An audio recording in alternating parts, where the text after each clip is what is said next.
I'm Harley. Game of Thrones, Season 7, Episode 2, Stormborn. So a lot of good things happen in this episode. We open with Dany meeting with Lady Olenna, Tyrell, Melisandre, and Ilaria to plan basically to come together and try to determine, sorry, I'm leaning against this table, it's not very comfortable, how to conquer Westeros without burning it to the ground. That is the big goal, because she could very easily just roll through everyone with her dragons and basically conquer pretty quickly and easily, but that's not been her way thus far, and she doesn't want it to be her way now. She's been able to do it with some punishment along the way. Obviously, there's no conquering, there's no bloodless conquering, but she's been able to do it in a relatively ruthless, free way, which is what gives her her power. That's why everybody loves her so much, because she has done these things. She's been preaching equality, and she's been trying to make things fair for everyone, but at the same time trying to regain what she believes is her rightful position in life. So she's trying to figure out if alliances can be built, if there can be a way to do all of this, to get to this ultimate goal without having to basically burn down the world to do it. I mean, what point is there to sitting on a throne when there's nobody left to rule? So she meets with them to try to find out what allegiances can be made and what options she has. Now, Tyrion brings up the point that she should meet with Jon, that extending an invitation to him, as he is being now called the King of the North, would lead well to her cause, because he does have an army. Now, she could easily mow him down, but by extending this offering to him, or this offer to meet to him, she could also gain the entire North, because Tyrion understands Jon's power, the compulsion to follow Jon, and he believes that getting them on her side is key. So Jon receives this invitation, and he talks it over with his what's it called? I want to say cabinet members. That's not right, but you know what I'm saying. It's the heads of each house that he meets with. He talks it over with them to get their opinion. But ultimately, I think he's already made up his mind that he has to go south to meet her, for several reasons. He has been told about the dragon glass that's under Dragonstone Castle, and he needs to go secure it to help fight the battle. So he really is left with very little choice. Even if he can't gain Dany as an ally, he needs to somehow convince her that he should be able to mine the dragon glass under her castle. Sansa doesn't really understand this. She wants Jon to stay where he is. She believes that a king should be a king from a castle and not necessarily a king amongst the people. And it's a hard lesson for her. But I think she is very much, she seeks that safety of the castle walls. And she wants, I believe, strong people around her to protect her. And who wouldn't with what she's gone through? But this ultimately gives her the ability to lead in Jon's absence, which is also what she wants. Sansa's always wanted to be the Lady of Winterfell, and she's always wanted to lead. So this opens the door for her to have that power that she's been seeking without having to step on Jon's toes at any point. And Jon, ultimately, he trusts her. He trusts her to make the right decisions, and because she is who she is and he knows her, he knows that she's going to lead the people in the right direction. Even if it's not the exact same decisions he would make, he can trust her to make the decisions that are good in the long term, I believe. So we also catch up with Arya on her travels. She has said that she is off to King's Landing to murder Cersei, and she's made no qualms about it. But she never divulges her plan. I imagine her plan is to somehow get close to her, but ultimately her travels are halted because she meets up with an old friend who alerts her to the fact that Jon is well and alive, and he is now the King of the North. And Sansa's there. So Arya decides to travel to Winterfell, basically to see this for herself, which I think is a good thing. She needs to be grounded a little bit with her family. She's been through a hell of a lot too, and she's kind of out there in left field. She may very well be a sociopath at this point, and I think maybe getting back to her family might help bring her back to her humanity a little bit, because they're always going to be her allies, which can be a curse, but it can also really, really help her. So she heads there. Samwell and sees Jorah, and sees the extent of the grayscale, but he's also in his travels seen that grayscale can be stopped. So he makes it his mission to find out how, because of his relationship with Jorah's father in the, what the hell? They're not the Black Knights. The Watch, the keepers of the wall.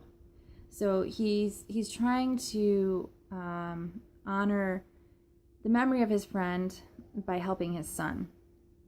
In doing this, he goes completely against the ruling of his teachers, because he's not supposed to do this. It's deemed too dangerous.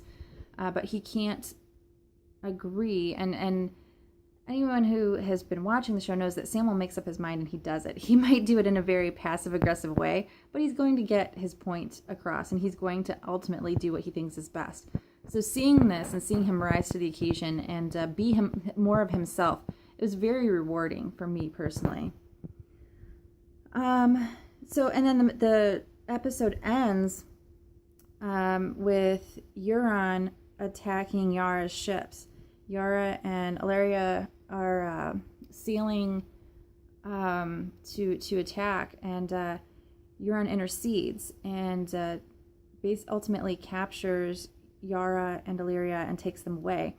And they will, in the next episode, I believe, become the prize that he has promised. So it's a really good battle scene. I mean, it's quick and it's deadly and it's just really awe-inspiring. I mean, at one point Yara is fighting and just stops and looks around because all the ships are on fire.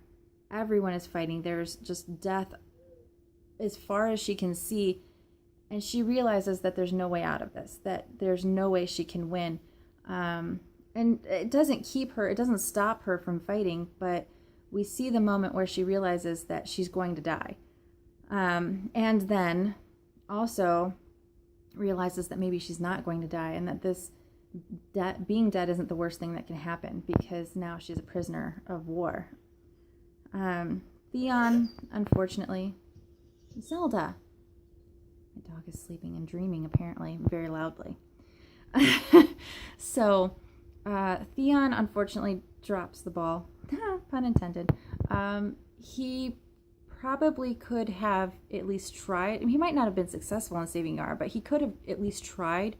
But he's too traumatized. He's got too much PTSD, and the chance of being taken prisoner is something that he can't live with. He can't even allow that to be a possibility. So instead, he jumps ship, literally, and just would rather die in the freezing ocean than chance having to go with Euron anywhere. So that was really hard for me to watch. I don't know. It touched me that you could see how badly he wanted to be brave and that he wanted to do these things, but also that ultimate acceptance that it's not in him anymore, that it's been broken of him. And it's that lasting effect of that pissant of a little guy that I can't remember his name now because I have mommy brain. I'm sorry. I suck at this.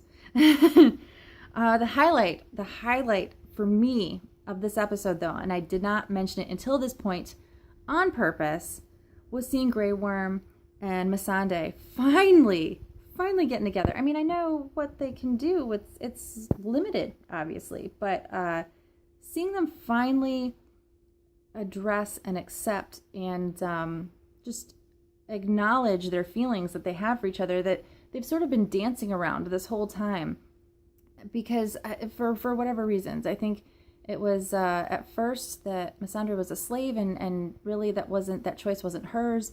And Grey Worm was a warrior and a soldier, and that choice really wasn't his. And they'd been given all this freedom by Dany to be people. Don't be slaves, be people. If you have feelings, feel them. And they had these feelings, but they had no idea what to do with them because they'd never had the ability to have them before. And so in having all this freedom, it's taken them so long to really acknowledge that they can love each other. And even if there's this war going on, even if one or both of them is to be killed, they understand that they don't have to just have these feelings on a shelf, that they can act on them.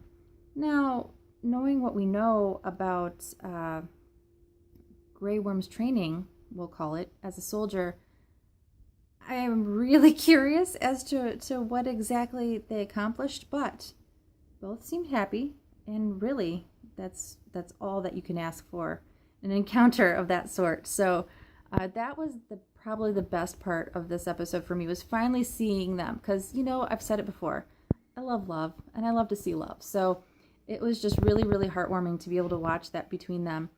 And knowing it might be, honestly, it might be the last time they see each other. Who knows? Because he's going off to fight a very big battle, and there's a good chance he might not come back. So if this is all they have, they're going to make the most of it. And who wouldn't? So on that was episode 2 of Stormborn of Game of Thrones. Let me know what you think. I will fully acknowledge I may get some facts wrong, because as I'm going through these, I think I might get some of the continuity off a little bit, because I'm fully caught up. I am ready for the season finale. But as I'm going back through this and trying to collect my thoughts on everything, I'm realizing that I might see things a little bit off, because I'm looking at it from episode point of view and season point of view. So I apologize if that gets confusing at all, or if I'm saying something wrong. I'm not out to offend anybody, I promise, but I do enjoy doing this. So let me know what you think. I'm curious to know your thoughts, and I look forward to talking to you guys. Bye.